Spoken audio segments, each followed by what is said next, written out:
There is a tendency even today among some of us to project the solutions of all our problems into the future.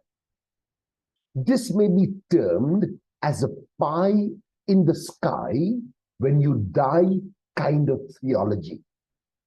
While it is true that till the coming of Jesus, projection into the future alone made sense, after his coming, what must spur us on is not only the future, but the present and all that it offers. This is why it is understandable that Zephaniah, writing probably around 640 to 609 BCE, promised that God would preserve a remnant. To this humble remnant or anavim belongs the promise of a secure future.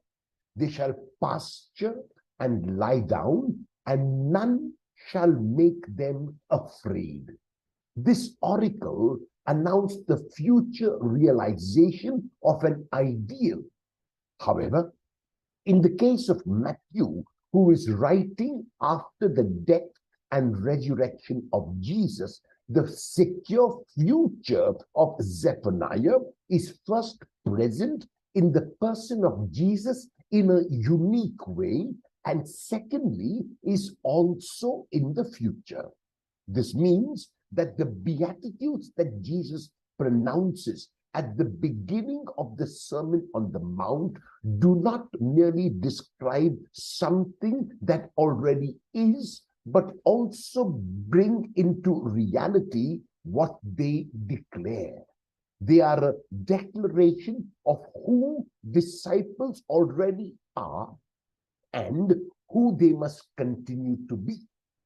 The Sermon on the Mount begins with the 9 Beatitudes, called blessed are the poor in spirit, who have surrendered self-will and self-reliance and every other base of security to welcome the reign of God. Also blessed are those who are gentle, mourners, and those who hunger and thirst for righteousness or justice. These are the basic dispositions of the believer who accepts his or her needs before God and his or her openness to receiving those gifts. The second group of 4, which speaks of the merciful, the pure in heart, peacemakers, and those who are persecuted in the cause of justice, seem to reflect the attitude of humans to one another.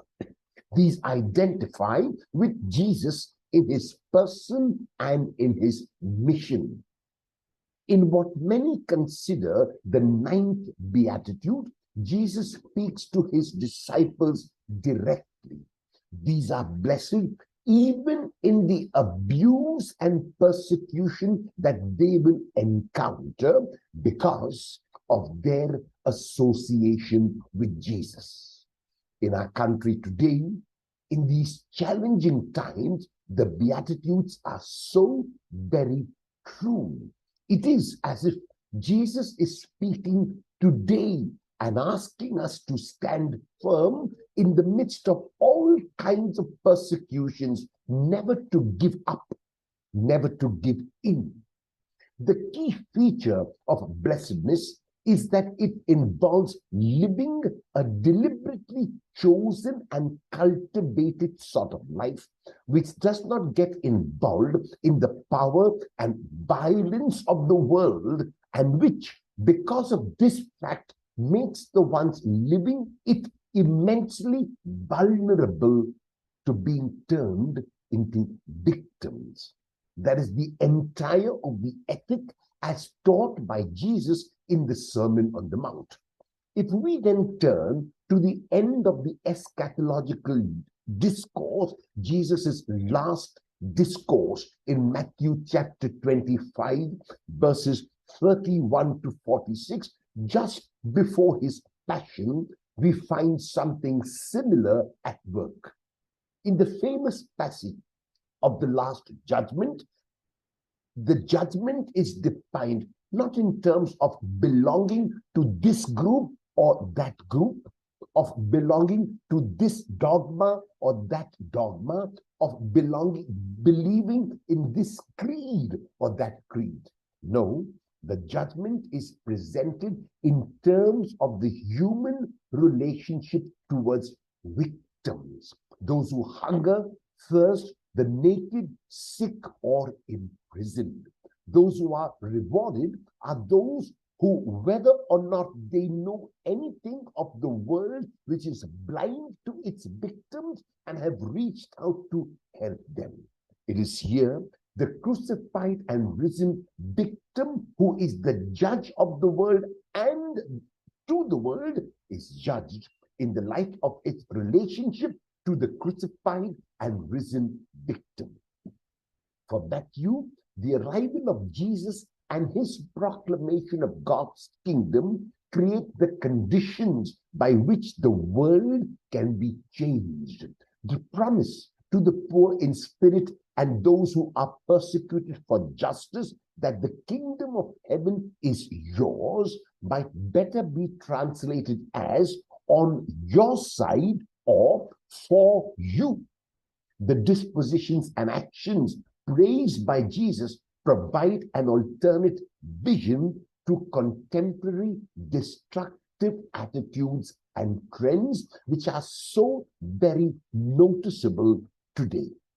The Beatitudes generate trust in God in difficult circumstances, not simply enable us to endure hard times. None of us can avoid the traumatic experience that life so frequently presents. In Africa and Asia, millions of our fellow human beings suffer disease, poverty, and the effects of war and natural disasters that some of us have never experienced or even imagined. The challenge of the Christian faith is to accept and live a sustaining relationship with God in the most trying circumstances. The Beatitudes define the way that Jesus himself lived even to the point of death as a rejected, religious, evolutionary, and unjustly condemned criminal. The spiritual power to live the life of the blessed comes not through our most noble human efforts, but through the Spirit which God gives and the gift of the grace that the Spirit gives. Paul realized this when he said that God knows and loves the foolish of this world and will use them to shame the wise and the strong. Are Jesus' praises in the Beatitudes and Paul's declarations really too much for us to believe? Will we dare to live out the Beatitudes today?